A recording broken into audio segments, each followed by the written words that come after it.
Dan mungkin night kita main akustik. Penutup dia atau tengah-tengah dia. Tapi dua-dua ada akustik Tak ada. 88 mana? Kita dah fikirkan pasal hari pertama. Tapi hari kedua tengah fikir lagi. 88 tu memang totok punya. Memang all out punya. So hari kedua lah dia macam relax. Sebab dah duduk kan. Kau pun mungkin main duduk. Tak jangan kalau dekat kau tak nak menang. Dia orang tak boleh duduk, drama je duduk. Drama kita kasi song-song. Mesti macam tadi itu sebenarnya nak bawa pada hari kedua. Jadi kita perform tadi kan. So dia lain. Drama duduk tapi depan lah. Pink Floyd. Pada masa kursi tu mungkin kita main ala eagle lah, main duduk lah. Memenuhi peminat jugalah kan. Untuk beberapa lagu je, bukan semua. Ini tarik ni. Jadi cerita yang tadi tu adalah salah satu cebisan set pada hari kedua. So kita panggil tadi kita punya set kalau lah. 11 lagu. Segala berjenis. 11 lagu dalam album. Main. Semua main. Demo tambah demo yang kita keluar sebelum album. Tu ada main 2-3 demo juga kita keluar kan. Ada yang dah masuk dalam album Pushful, ada yang masuk dalam Transcendence, ada yang masuk dalam Millennium. Orang tak ada video. Video maksudnya video live. Masa tu tak ada smartphone, tak sempat nak rekod. Maksudnya masa tu ke sekarang? Masa zaman tu. Tak ada. Mana ada? Kita adalah macam raw kita keluar lah. Mana yang Memang dia macam tak ada support orang apa? Tak ada, memang tak ada tu. Tapi time tu macam mana ni Pak? Kita shoot sendiri ada. Kalau ada cameraman masa tu dia bawa video besar tu ke VHS ke. Lepas tu even masa dulu pun nak rakam bukan boleh rakam pakai phone kan. Kita mana pergi studio. So demo-demo yang kita jumpa ni yang dari dulu sebelum 1.2 ni ialah satu kita pernah rekod kat Lebuh Ampang. Rasa dia tempat tuition menurut Kanda saya mula lupa. Dia tempat tuition tapi belakang tu dia minat recording, jadi dia buat recording. So kita tu first demo kita buat kat situ. Second demo dekat Taman Salahai ada satu studio post production buat scat production lah. Sekarang pun dah tak ada dah. So kita akan main lagu-lagu daripada situ jugalah. Original arrangement ke macam mana? Tak boleh original sebab dia macam time kita record demo tu baru dia masuk infancy. So kita tak boleh lah main benda yang dia macam masih pramatang lah. Pramatang. So kita kena matangkan sikit lah mengikut selera sekarang. Tapi kita tak bagi matang sangat. Kita takkan bagi matang sangat, tapi kita kena bagi kesesuaian dia lah. Sebab ada kadang-kadang dia punya arrangement dia sama je. So kita bagi menarik sikit lah. Susah nak pilih lagu. Banyak lagu kan, tapi nak pilih berdasarkan apa? Sebenarnya tak susah sangat sebab era tu era permulaan. Sebelum the second spurt of songs that came out lah.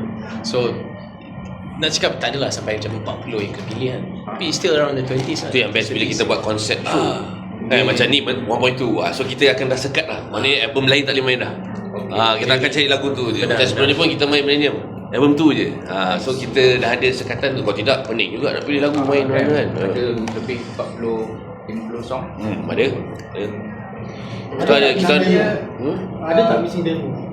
Apa ni? Missing demo yang ada. Tapi dah jumpa lah. Missing ada tapi dah jumpa. Mana jumpa tu bang? Sebab ada orang yang ada kopi tu. So minta diorang pun sudi bagi kan. So mungkin kita akan pelihara tu kita akan ingest kepada digital lah sebelum hilang selamanya.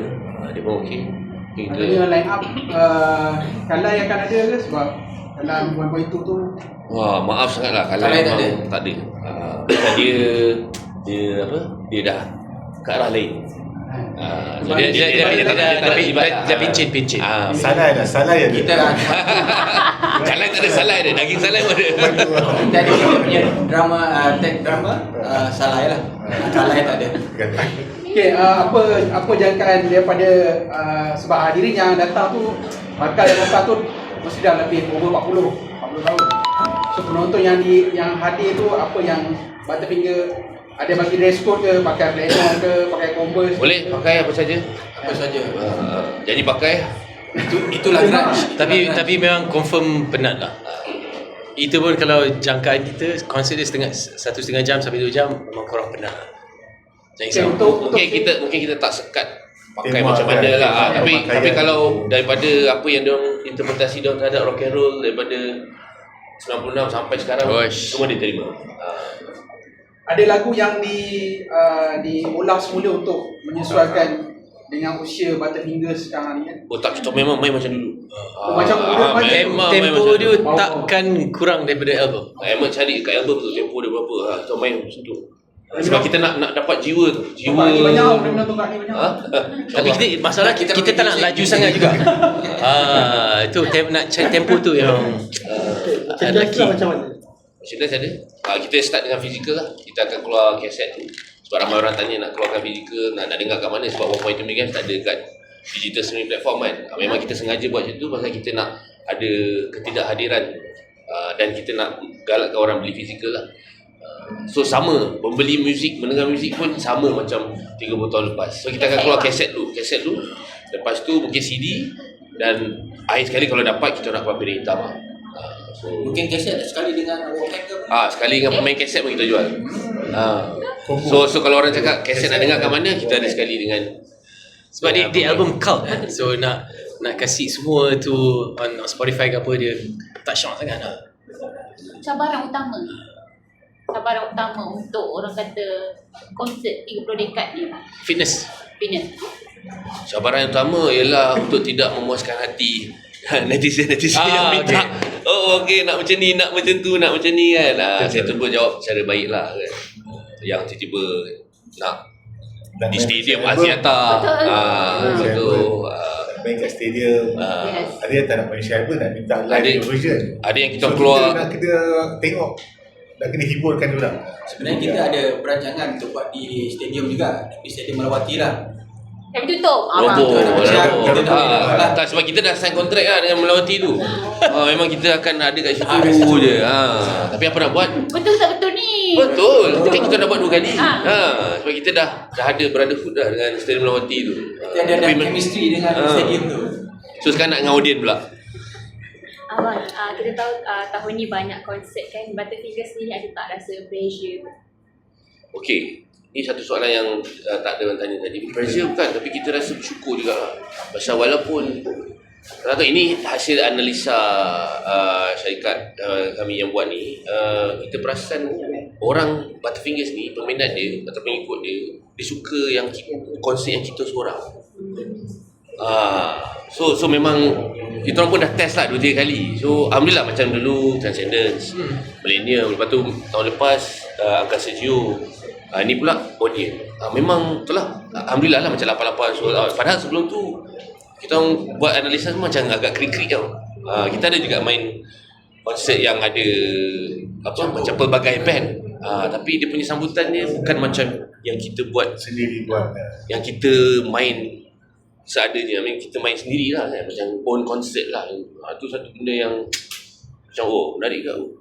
Bila tiket sold out, memang orang kata memang terus ada plan untuk malam kedua ke macam mana? Sebab lepas tu ramai juga dalam tu yang macam alah pagi lah yang tempat duduk pula. Kita orang tak larat ni, lutut dah longgar apa semua. Lepas tu macam tak larat nak bila lama nak dengar Butterfingers kan. Tu yang kita macam okey lah, kita buatlah hari kedua tapi kita buat yang ada duduk. And also tak boleh buat banyak sangat. Kita dah kena complain kan dengan Millennium. Lamanya 3 jam lebih. Ya. 3 jam. Lebih ya? 3 jam. 3 jam lebih. Sebab kita Millennium tu ada macam segway, Segway. ada tunjuk visual, atau baru main, atau visual main kan. So kali ni 2 jam lah. 1.5 sampai 2. 90 maybe 100 minutes. Dah kemakan semua lagu lah, semua lagu dalam apa itu dengan lagu demo. So dalam 2 jam. Dia bukan lama puasan. Tak Dia puas, memang esok hari dalam tu jam pack. Tapi Butterfingers mesti drag dia. Mesti kita akan ada sedikit drag lah. Bukan drag, maksudnya kita akan main lagu tu tambah-tambah sikit lah kan. Tapi dengan satu objektif, iaitu untuk bagi diorang macam kembali ke mesin masa lah. So kita mungkin lebihkan kepada vokal. Sebab lagi satu lagu 1.2 ni pendek-pendek. Mereka baru start kan. Dia bukan macam conceptual macam Millennium, Sama Tengah Dunia dia lagu dah 7 minit apa semua kan. Jadi itulah pun cabaran juga lah. Dia nak bagi dia panjang. Set tu panjang lah. Dia dah duduk berapa kapasiti dia hari kedua tu? 700 lebih. Hari pertama yang sold out tu berapa kapasiti? 1,500. 1,500. Separuh lah. Separuh. Separuh, jadi untuk keselesaan tu duduk kita harga ada lain sikit. Sorry, kalau campur atas second layer tu naik 950. Atas tu ada lagi 2. Atas pun ada duduk juga. Sebab dia panggung yang lama kan. Lagi 2 minggu Butterfinger pun main di Discovery, yes. So tahap persediaan Butterfinger lah. Sebab kita dah selalu jamming, dah selalu bersama semua. Rasanya kita just tambah katalog je lah. Dan itu kita main sekejap je. Kita main dalam 6 lagu. So bukan entire album. Mana lagu tak sama lah. Tak sama. Tak sama. Itu daripada second album. Itu khas second album. Sebab dia orang minta kan. Sebab nak bezakan antara 1.2 anniversary ni dengan so kita main yang tu second album, yang ni memang first album dan sebelum. Second album full second apa? Untuk Discovery tak kita main 5 lagu je. 5 ke 6 lagu. 5, 6, 7. Sedang pun dah keluarkan setlist. Ada setlist lah. Kita tahu Butterfingers dah 3 dekad dalam industri kan, so mesti ada ups and downs kan. Apa yang membuatkan Butterfingers bertahan sehingga hari ini? Dia tak lain lagi tu bang. Dia tak lahir masa 96. Bagi saya lah, saya love for the music. Itu simple. Antara abang sendiri macam mana you guys tak berpecah and you guys make sure you guys are one fluent until now? Sorry.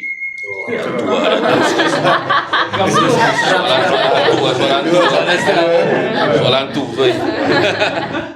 Tak? Dan kalau saya rasa macam bukan sebab kita orang, tapi kita orang punya yang cult follower fanatic ni, ada orang yang nak kita nak dengar masih lagi support lah kita orang punya perjalanan muzik tu. Jadi nak tak nak kita tak boleh macam menghilangkan diri buat hal masing-masing kan. So kita pun nak hargai sokongan diorang dekat kita yang support, yang angkat nama ni dari mula lagi. So itu salah satu macam tanggungjawab. Bukan tanggungjawab ni macam goodwill lah kan. Jadi sebab kita cuba hiburkan diorang dengan muzik-muzik yang kita nak produce lah selama ni. So mungkin sebab tu lah antara penyumbang band ni masih lagi berjalan sebab ada apa macam permintaan lah atas tu. Walaupun dia tak sebesar artis lain kan, tapi kecil pun dah okey dah cukup. Mana lah benda ni. 3 dekad tak mudah memang. Tidak, masa berjalan cepat jangan sedih kan. Pada saya kita dah buat perjanjian darah lah dengan muzik. Tak boleh buat apa lah, dah ada. Macam mohon kan. Okey lah, okey. So tak boleh keluar lah. Macam mana pun dia terikat lah kan. Tapi saya suka. Bukan maksud terikat nak keluar, tapi terikat tu macam alhamdulillah. So macam projek Lock sendiri dengan Butterfinger, so macam mana membahagikan masa tu lah dengan orang ni. Tapi penat, tapi sebab kita passion kan. Gairah tu, kegairahan tu. So penat tu hilang. And then juga dengan tu dewasa ni sebagai musician pun beza dengan 90-an dulu kan. Macam kalau Sifu pun semua mungkin dia main gitar dan semua tu. So itu je kan. Buat lagu ke ataupun gitaris practice. Macam sekarang requirement untuk seorang pemuzik tu banyak kan. Main muzik betul, social media, lepas tu macam-macam lah lagi kan. Jadi tapi sebab minat kepada dah sign perjanjian darah tu memang tak terasa lah. Sebab kita main muzik lah, kita main muzik kat rumah. Practice. Tapi kita bukan juga platform nak trial and error apa yang kita practice tu. So inilah tempatnya. So kita perlukan tempat ni, perlukan stage. Tak kisah mungkin baski ke depan solo. Untuk Lock pula, Lock anggap macam practice lah. Sebab macam dulu-dulu pun kadang bila kita main muzik, lepas tu rehat, main muzik rehat, kadang dia karat juga. So macam sekarang ni saya constantly lah cuba juga mencari, masih lagi belajar, mencari ilmu tu kan. Kita belajar ilmu sampai ke liang lahat kan. Jadi sampai sekarang pun masih cuba try cari skill baru ke apa. Juga di samping menajamkan otak lah buat berbagai muzik ni. Jadi sekarang pun dah matang kan. You need more avenue outlets to express yourself kan. Not just confined to Butters, writing, scoring, and your whole world is expanded lah. Dah matang, dah mature kan. Macam saya macam Beatles dia jualan dia mati kan. So dia tak boleh come back together kan. So at least kita masih ada panjang umur kita boleh kekalkan diri sebagai Rolling Stones lah. Itu so badan kita tak Rolling Stones lagi lah. Tunggu lagi. Sebab kadang lepas dah meninggalkan Rolling Stones band semua masuk keting. balik, dia rasa macam benda ni macam magical. Tak, Lupa sikit. nak cari orang 4 orang bersama kan untuk bermain muzik secara dulu. Memang kalau dia macam sobering, humbling experience lah. Macam kalau main bersyukur macam dah okay. You know what to value more kan. Itu dia. Magic lah bila kita bersama tu, bila kita petik note bersama tu, dia jadi satu magic yang tak boleh digambarkan. Masalah semua boleh hilang. So berkaitan kematangan, nak tanya Butterfingers memang langsung tak ada, maksudnya tak ada buat lagu solid ni lagu baru. Tengah fikir sebab, ni, tengah fikir. Sebab kami, saya lah peminat ni dia nanti-nanti juga. So sebab baru ni ada konsert promo dia orang release. Ada lagu baru kan? Ada lagu baru. So mungkin dengan kematangan yang dah 30 tahun ni, dengan album yang dah 5 album lebih kurang, so mungkin peminat tertentu ada satu sound butter yang baru lock mungkin. Tak tahu, sejak saya start gorek gali balik 1.2 ni, terasa memang macam ada potensi lah. Dah main lah, macam ada lagu-lagu demo yang dalam database saya ni yang walaupun dah 30 tahun tapi ada melekat lagi. So insyaAllah nanti saya akan ajukan kepada ahli majlis lah. Cuma saya rasa satu lagi ialah macam saya cakap, kita tak nak keluar lagu hanya untuk keluar kan. Lepas tu okay, just nak buat je. Kita nak kalau keluar tu dia istimewa, macam istimewa 1.2 juga, ataupun macam album lain lah. Kenapa nampak macam Butterfinger dia berbanding apa yang anda monolog kan, Butterfinger dia macam anda siapa kepala sikit, lebih sikit. Pasal nama Butterfinger tu kot, pasal magic tu kan. Jadi kita tak nak sambil lewa, tak nak macam bagi lepas. Okey lah, jom lah kita rekod je kan. Macam itu pun kita buat lagu lama balik, lagu raya tu. So puas hati juga lah. Pasal dia, pada saya lah personally, saya rasa macam dia sekarang dia nak relevan lagi, lepas tu nak live up to the name lagi. And then lagi satu ialah biar dia kalau boleh dia memecahkan tembok Butterfinger sound yang sebelum ni.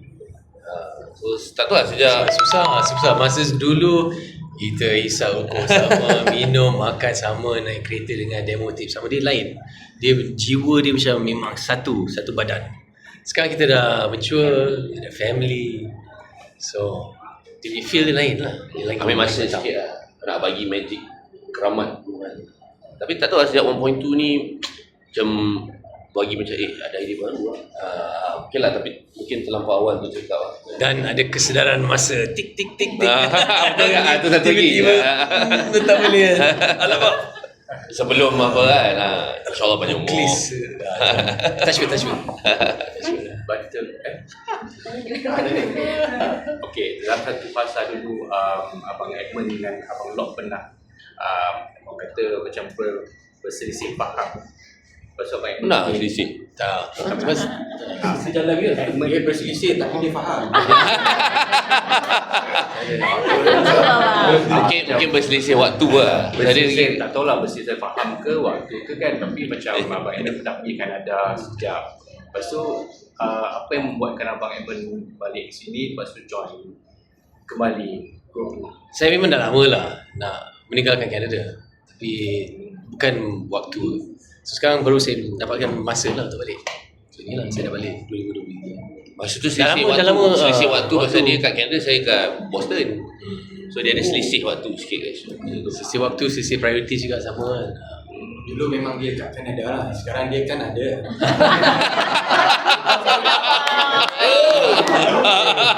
Abang lucu lah. Dia boleh masuk majlis lawak kan. Dia punya tadi, orang tadi dia minta taxi, dia kata taxi. Orang minta taxi. Tapi sebenarnya pada hakikatnya hiatus ni setiap orang boleh membesar kadang-kadang. Ruang untuk membesar, ruang untuk Lock membesar. sebagai Rolling Stones, sebagai seorang artis kan. Melebor. Saya kadang juga dengan untuk membesar kan. So ambil masa lah. Ambil masa. Memang kena full circle jugalah. Kadang-kadang nak duduk dalam satu band je susah. Kadang cinta je tak cukup kan. Kita kena kerja, ada hakiki, kita kena banyak dalam priority hidup kita kan. Tapi benda tu semua dia akan bertukar fasa lah. So kan, so cinta tu tetap ada. Jadi bila cinta tu tak ada, dia masih kukuh lah. Dia bilang kalau cinta tu tak ada yang susah. Maknanya itu memang dua orang bercinta dulu. Tak ada, tapi dulu pun masa nak cakap pun komunikasi kan masa muda-muda mana tak tahu berkomunikasi betul-betul. Sekarang dah matang, dah ada anak semua, boleh duduk heart to heart, boleh bercakap, boleh cerita. So dia punya level relationship dah lain dah develop lagi dah develop. Salah. Kita pun dah faham lah masing-masing.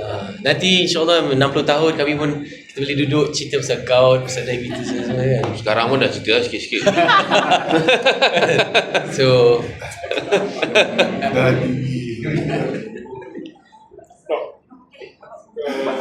Ya dah. Boleh ingat balik tak masa zaman awal-awal sebelum Y.2 tu, maksudnya Butterfinger join major label masa tu. Betul. Masa tu apa First album, perasaan kau masa tu? Sebab kau band yang kira orang kata band dari underground lah masa tu.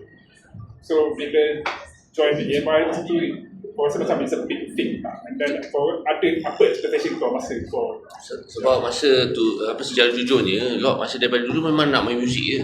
Dan kita nak cari outlet untuk sebarkan muzik kan. Jadi kita tak terfikir pun pasal underground, mainstream apa semua. Masa tu just nak cari siapa yang boleh janakan sebab dulu recording semua bukannya boleh record beli RM1,000 boleh beli DAW semua kan. Dulu kena pergi studio apa semua. Jadi proses tu memerlukan banyak bajet. Jadi kita mencari support tu lah. So bila ada peluang EMI cakap dia nak distribute, bukan sign dia orang tu, dia nak distribute je. So kita buat third party deal dengan Dreamwalk.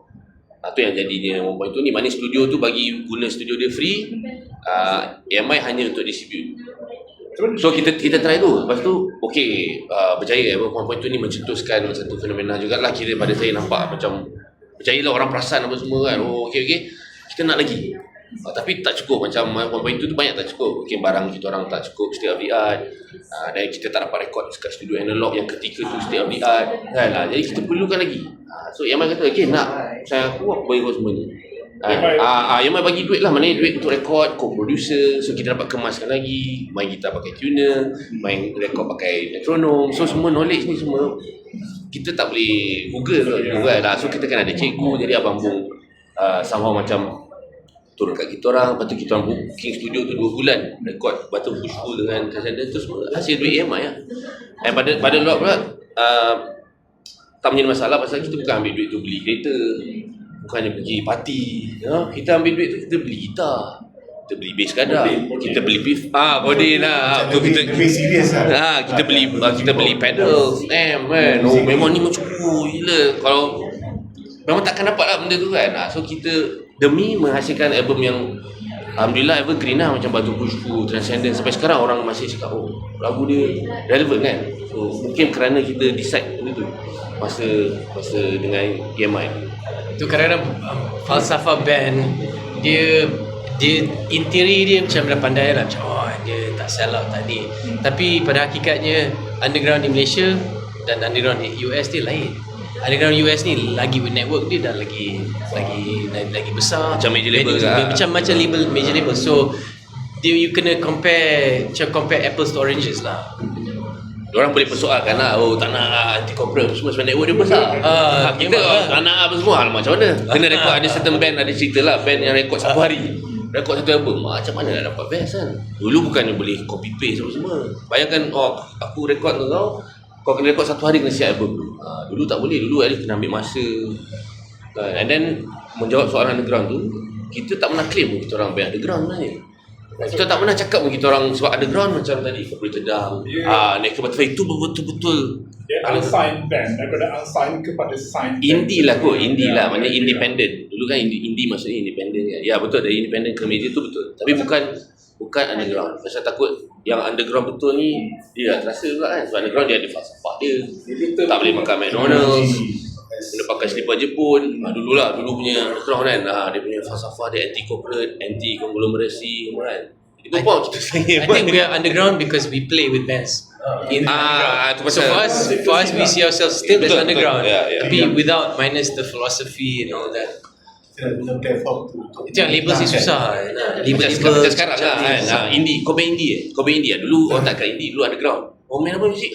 Guns N' Roses tak? Oh underground lah. Maknanya alternatif lah. Banyak label. Sebab scene kau orang sendiri masa tu lots of band yang unsigned band lah. And then But the term coin underground tu tak tahu siapa yang coin. Sebab media lah especially. Oh ni budak-budak underground ni. Budak-budak underground ni kan. Budak-budak underground. itu trend lah. Indie lepas hujan. Banyak gig. Lepas hujan baru dia panggil indie. Sebelum hujan underground. The same lah. Grunge came after fashion came. Yang penting kita share kita punya karya lah. Kalau kita buat semua muzik tu untuk kita dengar sendiri, rasanya agak sia-sia juga lah kan. So, kita nak share karya yang kita buat untuk semua. macam mana deal dengan yang baru jadi? Kalau kau ingat lagi. Macam mana deal? Macam itulah. Dia kata kita ada network kita besar. Kau nak sebarkan kita memang nak, kalau boleh nak muzik tu tersebar paling luas. Mesti ada one person yang macam dia ada rasa Kelvin ke apa, Kaidi kita punya manager masa tu lah. Dia kata okey je lah, sign je lah kan. Pasal bila dia sign pun dia bagi semua ni, dia bagi package. Tu yang kita dapat rekod Batu Pushku tu. So walaupun 1.2 tu dia istimewa, tapi 1.2 tu ada juga yang kita kena upgrade sikit daripada 1.2 tu. Kan? Apa yang maksud 1.2 kilogram? Maksud tu idea daripada kekerasan album. Kita kan dulu muda-muda berat nak cari lah bahasa sendiri lah, nak express sendiri kan. Itu dia punya creative element of creativity in there lah. Youngsters lah. Secara visual pun sebab nampak kotak rokok tu. Ni apa itu ni kan. Orang punya kotak rokok kan dia 1.2 kan. 1.2 ada 4,000. Yes. Last question Siapa? Idea siapa sebenarnya masa tu? 1.2 kilogram. Oh, itu the idea guys. Saya laku the idea. It's a compulsive smoker dulu. Siapa Amang? Dulu lah. Pasal macam ni. Sekarang kita The wonder. Fitness balik. Buat juga lah. Sebab start lah dulu kan. Ambil gambar je, okey kejap. Kira ideas are everywhere. Macam in one of the songs we have a line goes 75 hertz. It doesn't mean anything in the song, but it's actually on the board. Okay, so macam datang spontan. It's on the board. So kita orang macam ni lah. Kita tak adalah benda yang terlampau obvious. Banyak visual juga. Banyak apa terjadi. Macam dalam tu ada lagu Nikotin.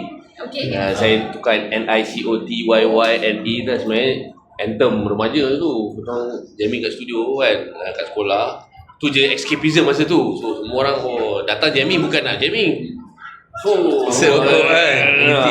nama lagu pun dulu apa original song ni When You're Addicted. When You're Addicted.